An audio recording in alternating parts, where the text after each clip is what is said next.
लगायत आज हामीसँग नयाँ आज धेरै दिनपछि ब्लग बनाउने मौका मिलेको छ किनभने मेरो साथमा एकजना भाइ आइसकेका छन्।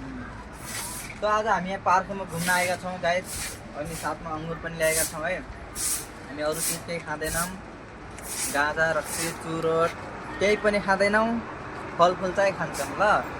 त आज हामी यहाँ भ्यू हेर्न आएका छौँ चम्पावतको यो अमौलीमा। एकचोटि यताको भ्यू हेर्नु कस्तो छ, बबाल छ होइन। उतातिर हो क्या पारितिर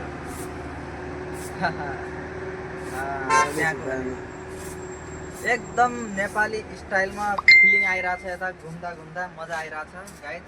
आज हाम्रो छुट्टी पनि भइसकेको छ साइडदेखि। आज काम सक्यो, अब त्यहाँको काम भ्याइएपछि अब नयाँ साइडमा जाँदैछौँ हामी भोलिको दिनमा।